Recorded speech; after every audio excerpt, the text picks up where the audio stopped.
Former governor of Enugu State, Senator Chimaroke Nnamani, is asking the presidential candidate of the Labour Party, Peter Obi, to withdraw his petition challenging the victory of the president-elect Bola Tinubu in the February the 25th presidential election.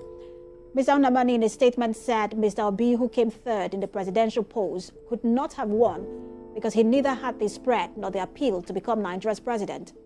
He described Mr. Obi's petition before the tribunal as dead on arrival and urged Labour Party presidential candidate to join Asiwaju Tinubu in the task of building a new nation rather than pursuing a court case. Senator Nnamani called on Mr. Obi and his supporters to align with welcoming Tinubu's victory to the office of the president of the greatest black nation. He labeled Obi's petition challenging Tinubu's victory as petulance and marketing, adding that his petition is ego-driven, a joke carried too far, and an attempt to highlight non-electoral issues. So says a man who says he is one of the most experienced and the oldest political heavyweights in the east of Nigeria. That's him talking. That's the point. I'm happy that the 2023 general elections exposed a lot of our politicians and those in the political class. You see their selfishness, their self-centeredness, their bastardized mentality, their on people-oriented solutions, their greed, their creed, their naiveness to come. Look at how Peter B displays all of them. You will know that these guys are not even smart, so to speak. They are not smart. Let's tell ourselves the truth. They are just used to a particular system. One strategy removed carpet from their feet. So all this one they are dragging, they are just trying to hold branches of the tree, and it's good. The unfortunate thing is that there are Nigerians who are retweeting thoughts like this, who are sharing ideologies like this, who are clapping for men like this. That's a man that has been in politics for several years, and his communities lack basic social amenities like light, water. I'm saying basic. And you say you want to remain. When people talk like this, the problem, a wise man once said that when people show you their true color, please don't try to repaint them or don't paint them white. Leave it. That is who they are. Angry. Why? Because it's looking like they are not going to be political feasting for them for the next 4 years. Peter Obi must do this. Peter Obi must do this. Oh God, calm down. Why? Food won't come up for them, man. These guys cannot even stay not feasting their hands in the wealth of this country for 1 year because they will go broke. You know why? They live lavish lifestyles, practice witchcraft with all the monies that they have gotten, spends exorbitantly on things that are not even relevant, investing in things and places that are, oh God.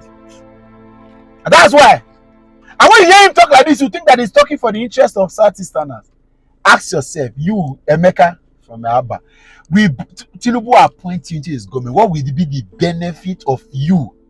He said, Chimaroke say, Peter B should withdraw his petition so that the Southeast will benefit, so that he will be counted worthy to get. Maybe they have given them a compulsory mandate to say, if you want to have appointment, have contract, Peter B must withdraw. When I say the petition is watery, yes, you are using process of element like this, who should be ashamed of themselves. And this one I have brother.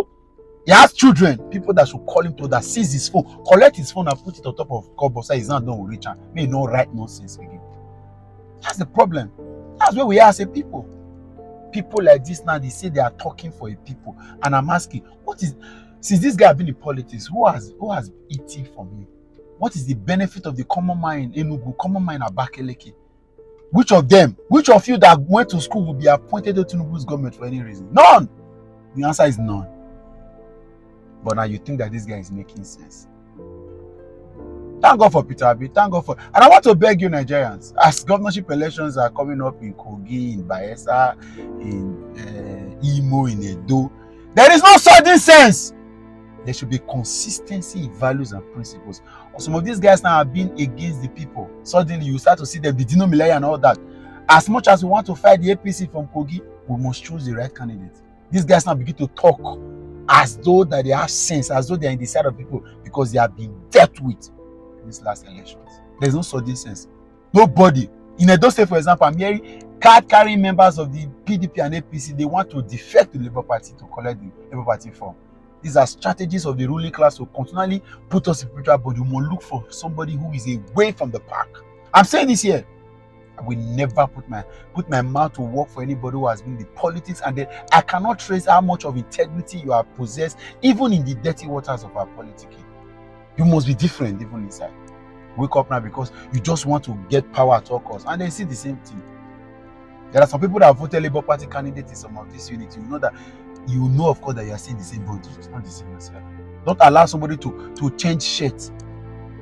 They are wolves in sheep clothing. This. Yeah, we should withdraw with petition. Peter B doesn't even have right to withdraw that petition anymore. As I talk to you, he doesn't have right. Nigerians have taken over the race. Peter B decided not to run, say he's tired of this petition. He cannot even sign to say he's withdrawing that petition. Call it mob, call it bullying. We have rested on that petition. We want to take it to the end. We want to set it. I don't know what you guys think. I don't know what the outcomes. No, success is relative. I don't know what you guys think is the outcome of all these permutations, whatever. But we have made a landmark interest in the governance system of this country. We must continue from there. The time, go and check in 2027 election. Go mark this. There is no political party in this country that will put a candidate forth in the character and lifestyle of Bola Ahmed Tinubu. Nobody will try it. I'm sure the APC is regretting right now why they did all that, because they are being dragged every day. They won't, because you know that the people have woken up to realize it. Watch this video and share this video. Share it, actually, to the Easterners. I want to know, are you the people that sent Chimaroke? If you're not the one, put in the comment section and disown this man. Disown him. Go to his wall and say, we disown you. You are not his son. You are not an elder. Small picking when they talk, you see me small picking, elder when they talk, with bless now small picking they talk. They shame sometimes.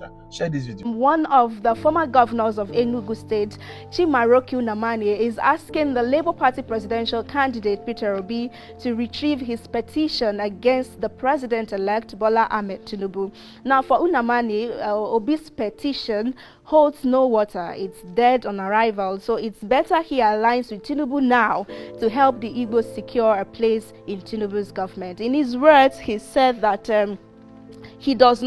Obi does not have near spread and national appeal. His petition is ego-driven, a joke carried too far. His attempt to highlight on non-electoral issues is trying to embarrass president-elect. And he continued to say that Obi needs to come down from his high horse to allow seated minds to negotiate on behalf of the Igbo and Southeast for safe landing, to include our stake in the national palaver and share of the accruals of the Commonwealth.